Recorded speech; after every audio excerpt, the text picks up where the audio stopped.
नमस्कार शेतकरी मित्रांनो, मी राहुल तांबे चिंचपूरमधून परत एकदा तुमचं नवीन व्हिडिओमध्ये स्वागत आहे. काल संध्याकाळी आपला जो तिसरा मोल्ट होता तो पास झाला होता, पण आपण 12 तास नंतर लेट थोडा उशिरा पास करून राहिलो. त्याला कारण असं आहे का एक 5-10% अळ्या आपल्या मोल्टवरून पास व्हायच्या राहिल्या होत्या.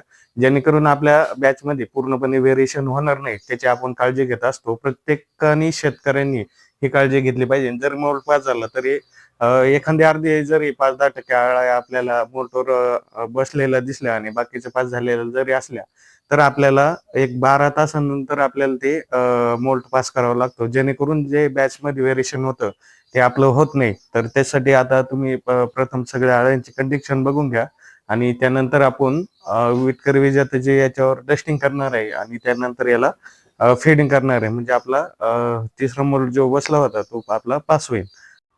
तर या पद्धतीनं अळ्या आपल्या मोल्टवरून पास झालेल्या आहे. यांचे जे तोंड आहे ते पूर्णपणे मोठे झालेले आहे बघा. आणि ह्या ज्या काती दिसतात तुम्हाला, हे बघा ह्या काती, ह्या ज्या काती दिसतात याच पूर्णपणे ही जी कात दिसते ही अळ्यांची कात आहे.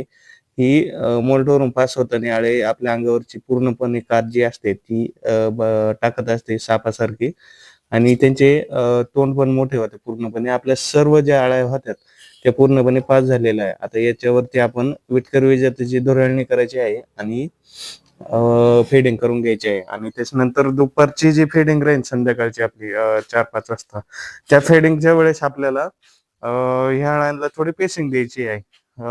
संपूर्ण जे आपले बेड कडाकडांचे जे बाकी आहे थोडे थोडे या पद्धतीनं दोन्ही साईडनं ते आपण पूर्ण करून घ्यायचे आहे. या पद्धतीनं आपले जो तिसरा मोल्ड बसला होता तो पूर्णपणे पास झालेला आहे.